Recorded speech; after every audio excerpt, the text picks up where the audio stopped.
Halo, selamat datang. Coba deh, sekarang kita lihat dapur di rumah kita masing-masing. Di sana ada banyak bumbu yang kita pakai setiap hari. Terlihatnya aman, biasa aja kan? Tapi, tahu nggak, kalau bahan-bahan inilah yang tanpa kita sadari, pelan-pelan bisa jadi ancaman stroke, terutama untuk orang tua yang kita sayangi. Nah, ini adalah pertanyaan yang paling sering saya dengar. Pertanyaan yang jujur ya, bikin hati miris. Datang dari pasien stroke atau keluarganya dengan raut wajah yang bingung dan nggak percaya. Mereka merasa sudah benar-benar hidup sehat loh, makannya masakan rumah, nggak merokok, olahraganya juga rutin, terus salahnya di mana? Oke, disinilah letak jawabannya. Seringkali penyebabnya itu bukan satu kesalahan fatal yang kelihatan jelas. Bukan. Justru penyebabnya adalah tumpukan dari kebiasaan-kebiasaan kecil. Kebiasaan di dapur yang kita lakukan setiap hari, selama bertahun-tahun tanpa pernah kita anggap sebagai masalah. Kerusakannya itu menumpuk, sedikit demi sedikit, dalam diam. Jadi, yuk kita mulai bahas ancaman yang seringkali nggak terduga ini. Penting banget untuk kita pahami kalau stroke itu jarang sekali terjadi tiba-tiba. Stroke adalah puncak atau bisa dibilang panen dari kerusakan yang sudah kita tanam selama bertahun-tahun. Jadi, stroke itu apa sih sebenarnya? Coba bayangin deh, otak kita itu butuh pasokan darah terus-menerus, tanpa henti. Nah, stroke terjadi pas aliran darah itu macet, entah karena ada sumbatan atau karena pembuluhnya pecah. Dan bagian yang paling menakutkan, sel-sel otak mulai mati dalam hitungan menit. Bukan jam loh ya, tapi menit. Cepat sekali kerusakannya. Biar lebih gampang ngebayanginnya, anggap aja pembuluh darah di tubuh kita itu ibaratnya pipa air di rumah. Prosesnya itu nggak instan, tapi bertahap. Awalnya, pipa kita bersih, licin, alirannya lancar jaya. Tapi seiring waktu, kerak atau kotoran dari makanan tertentu mulai nempel di dindingnya. Lama-lama, kerak itu makin tebal, bikin lubang pipanya makin sempit. Aliran darah pun jadi seret, sampai akhirnya mampak total. Nah, disitulah stroke terjadi. Sekarang, mari kita kenalan sama para pelakunya satu persatu.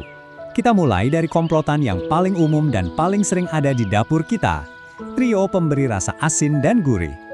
Pelaku nomor 1 adalah garam. Ya, kita semua tahu lah ya kalau garam itu berhubungan sama tekanan darah tinggi. Tapi, yang sering kita lupakan adalah seberapa banyak garam yang sebenarnya tersembunyi di dalam makanan kita setiap hari. Jadi, ini poin yang krusial banget. Untuk lansia, batas aman konsumsi garam itu maksimal cuma 1 sendok teh per hari. Ingat ya, ini bukan cuma garam yang kita ambil dari wadahnya, tapi total dari semua makanan dan minuman yang masuk ke tubuh kita dalam 1 hari penuh. Gimana sih cara kerjanya? Gampangnya gini, garam berlebih itu bikin tubuh kita nahan air. Akibatnya, volume darah jadi nambah dan tekanannya jadi naik. Ini sama aja kayak maksa pipa tua yang udah kaku buat mompa air lebih kencang. Lama-lama ya rusak. Dan jangan lupa, garam itu ngumpet di mana-mana. Di kecap, mie instan, kerupuk, bahkan di roti tawar. Lanjut, pelaku kedua yang sering jadi perdebatan. Penyedap rasa alias MSG. Oke, kita luruskan dulu ya. MSG itu sendiri bukan racun. Masalahnya bukan pada zatnya, tapi pada cara dan jumlah kita pakainya yang seringkali berlebihan.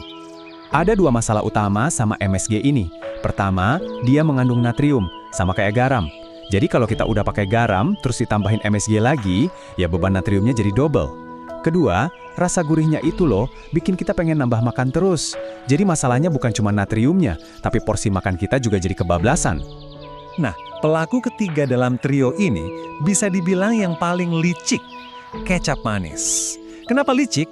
Karena dia ini paket komplit bahaya dalam 1 botol. Coba deh perhatikan, kecap manis itu serangga ganda. Di dalamnya ada gula yang tinggi yang bisa bikin pembuluh darah jadi kaku. Terus ada juga garam yang tinggi yang bikin tekanan darah naik. Masalahnya, kita sering nuangin kecap banyak-banyak biar warnanya cakep, rasanya mantap. Nggak sadar kita lagi numpuk 2 biang kerok sekaligus. Oke, beres dengan trio asin gurih. Sekarang kita pindah ke komplotan berikutnya. Kali ini kita akan fokus ke trio yang memberikan rasa manis dan berlemak pada masakan kita. Selanjutnya adalah gula. Banyak orang mikir gula itu cuma urusannya penderita diabetes. Wah, salah besar. Gula itu musuh dalam selimut buat kesehatan pembuluh darah kita semua, tanpa terkecuali. Batas aman konsumsi gula tambahan untuk orang dewasa itu cuma sekitar 6 sendok teh per hari. Ini udah total ya, termasuk gula dari teh manis, dari kue, dan yang kita tambahin pas masak. Gampang banget kan terlematinnya? Jadi, gimana caranya gula merusak tubuh? Gula yang tinggi di darah itu bisa merusak lapisan dinding pembuluh darah. Bikin pembuluh darah kita yang tadinya elastis jadi kaku dan keras, kayak pipa besi tua. Ini juga yang memicu peradangan dan bikin plak jadi lebih gampang nempel. Pelaku kelima adalah bahan yang kita semua suka di masakan Indonesia, santan kental. Siapa sih yang gak suka rendang atau opon? Gurihnya emang juara. Tapi di balik kelezatannya itu ada resiko yang harus kita perhatikan. Masalah utamanya ada di kandungan lemak jenuhnya yang tinggi. Lemak jenuh ini kalau kebanyakan bisa meningkatkan kadar kolesterol jahat dalam darah.